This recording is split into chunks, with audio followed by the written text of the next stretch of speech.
बिस्मिल्लाहिर्रहमानिर्रहीम। अस्सलाम वालेकुम। Hello everyone, welcome to my channel maths with Naushan Shabir. For any query comment और email at noshanshabir786@gmail.com. For more upcoming videos related to maths and general knowledge kindly subscribe my channel. तो आज हम पढ़ने जा रहे हैं मैथमेटिक्स क्लास 11 का chapter number 3, जिसमें हम एक्सरसाइज 3.2 के बाकी जो क्वेश्चन थे 6 to 9 वो हम आज सॉल्व करेंगे। तो सबसे पहले हमारे पास क्वेश्चन नंबर 6 है। If A and B are square matrix of same order then explain why in general A plus B whole square is not equal to A square plus 2ab plus B square. इसी तरह second question है A minus B whole square is not equal to A square minus 2ab plus B square. और third question है हमारे पास A plus B into A minus B is not equal to A square plus B square. तो सबसे पहले हम question number 1 solve कर लेते हैं। तो हमारे पास है ए प्लस बी होल स्क्वायर, हमने राइट हैंड साइड ले ली, तो इसको हमने खोल के लिखा तो ये हमारे पास आ गया ए प्लस बी इंटू ए प्लस बी।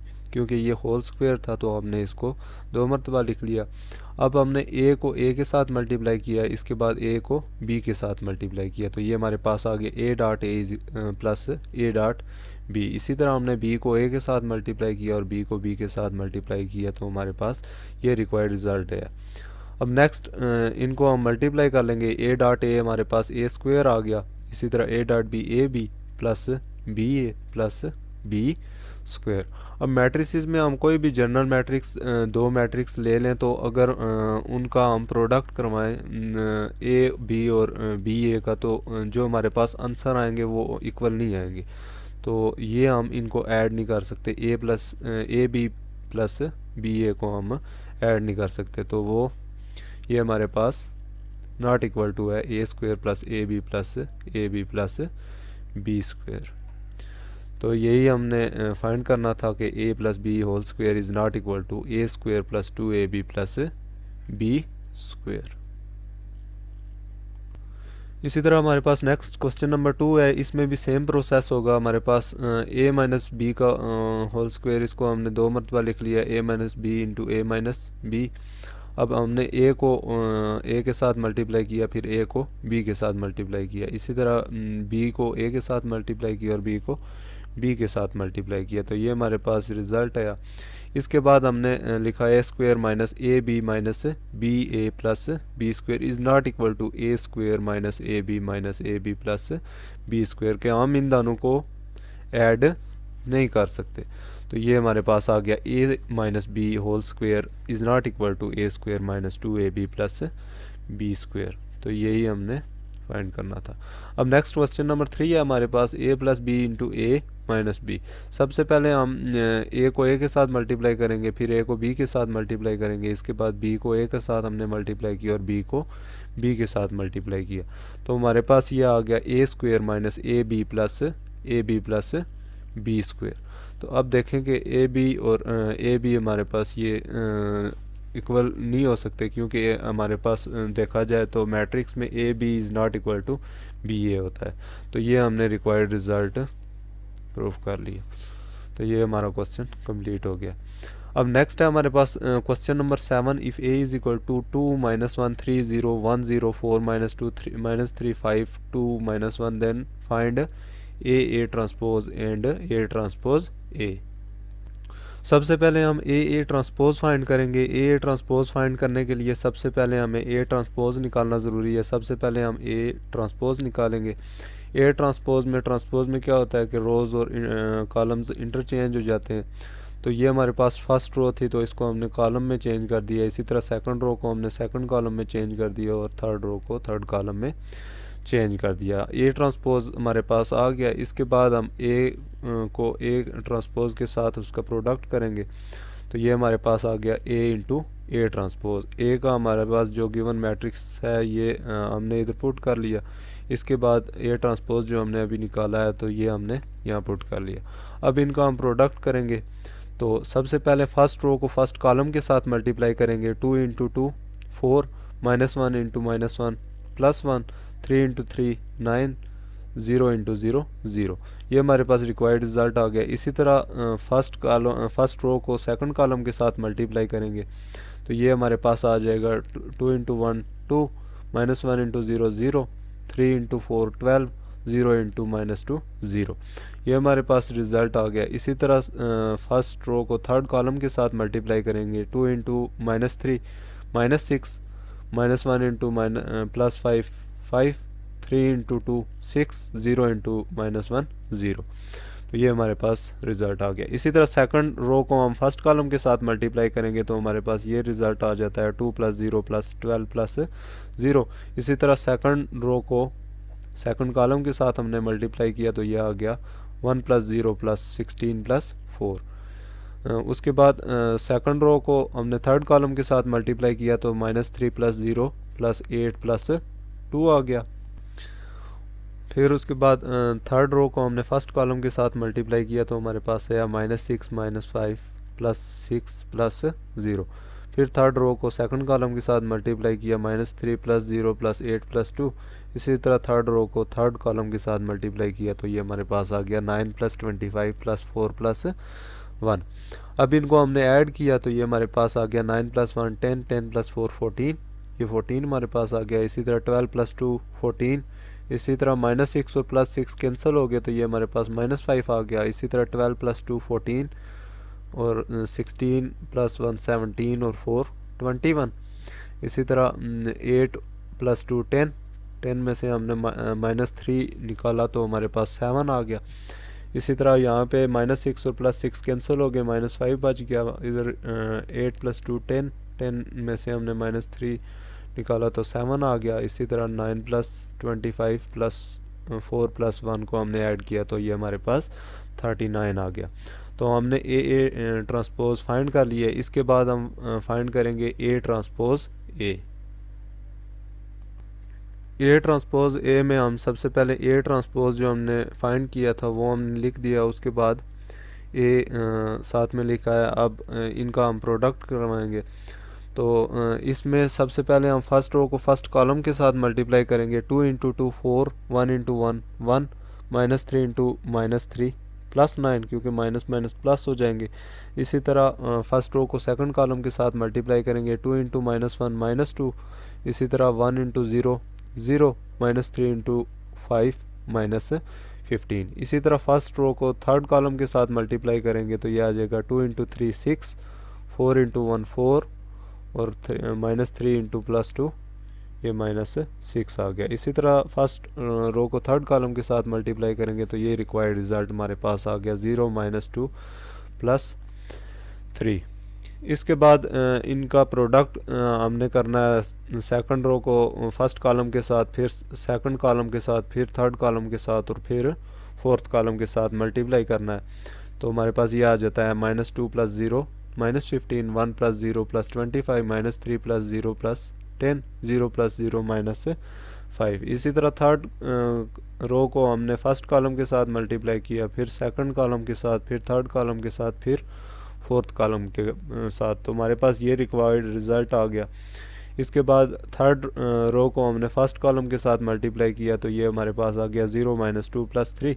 इसी तरह थर्ड रो को सेकंड कॉलम के साथ मल्टीप्लाई किया तो ये आया 0 + 0 -5। थर्ड रो को थर्ड कॉलम के साथ मल्टीप्लाई किया तो 0 -8 -2। इसी तरह फोर्थ रो को फोर्थ कॉलम के साथ मल्टीप्लाई किया तो ये हमारे पास आ गया 0 + 4 + 1। अब इनको हमने ऐड कर लेना है तो हमारे पास रिक्वायर्ड रिज़ल्ट आ गया 14 -17 4 1 -17 26 7 -5 4 7 29 -10 1 -5 -10 5। तो यही हमने फाइंड करना था।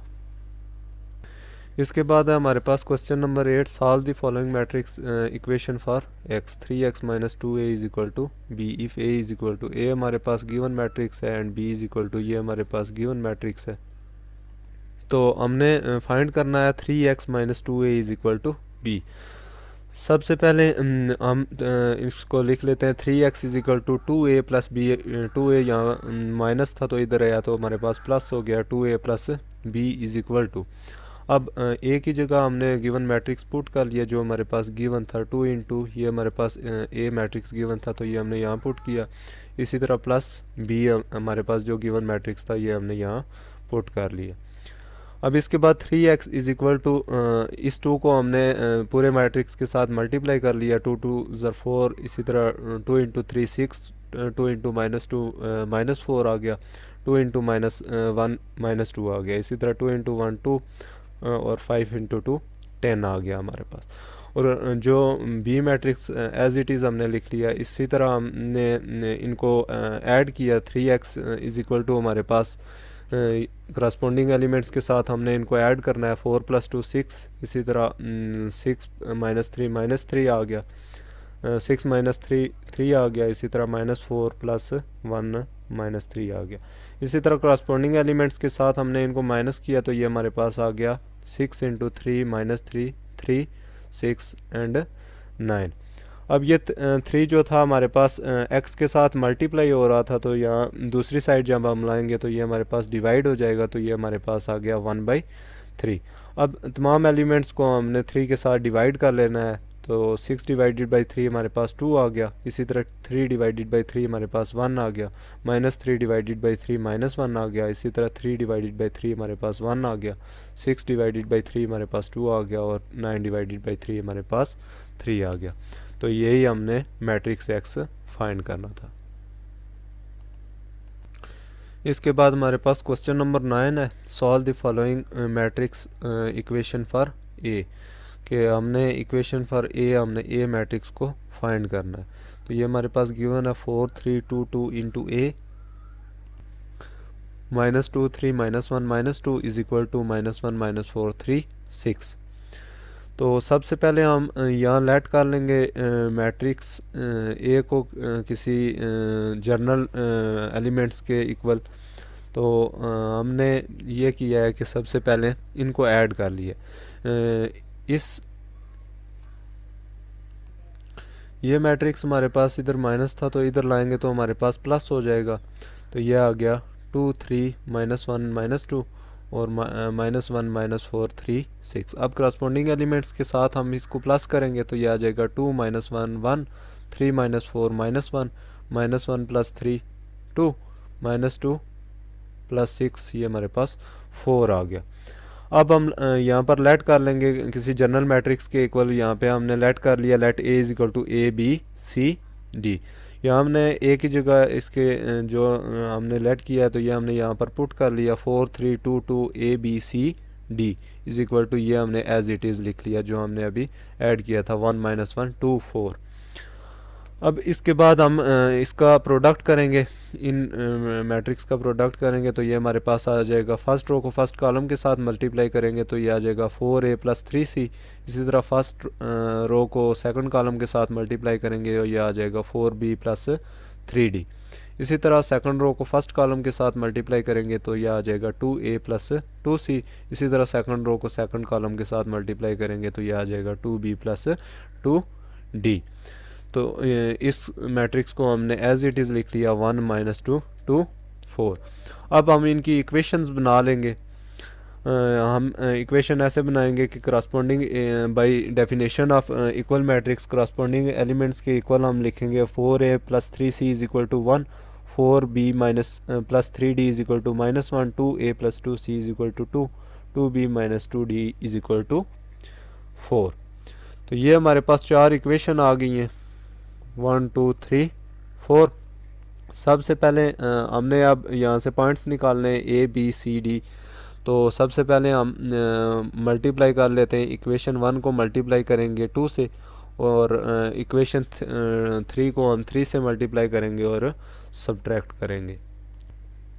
तो जब हम सब्ट्रैक्ट करेंगे तो ये हमारे पास यहाँ भी 6c आ जाएगा, यहाँ भी 6c आ जाएगा। तो सब्ट्रैक्ट करेंगे तो साइन चेंज होंगे, तो 6c कैंसिल हो जाएगा और 4a - 2a हमारे पास आ जाएगा 2a इज इक्वल टू, ये हमारे पास आ जाएगा -4।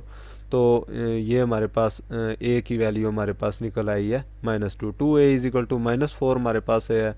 तो ये 2 यहाँ पे डिवाइड करेगा, इधर मल्टीप्लाई हो रहा है तो यहाँ पे आके डिवाइड करेगा तो ये आ जाएगा a is equal to two. अब ये a इज इक्वल टू -2 या आप इक्वेशन 1 में पुट कर लें या इक्वेशन 3 में पुट कर लें तो हमारे पास c की वैल्यू निकल आएगी। तो put a is equal to -2 in equation 3, हमने इक्वेशन 3 में इसको पुट किया है तो ये हमारे पास आ जाएगा 2 into -2 plus 2 c is equal to 2।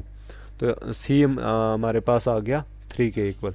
2 ज़र 4 हो जाएगा, -4 उधर जाके +4 हो जाएगा, 2 + 4 6, और ये 2 उधर जाके डिवाइड करेगा तो 6 डिवाइडेड बाई 2 3। तो हमारे पास c की वैल्यू आ गई है 3।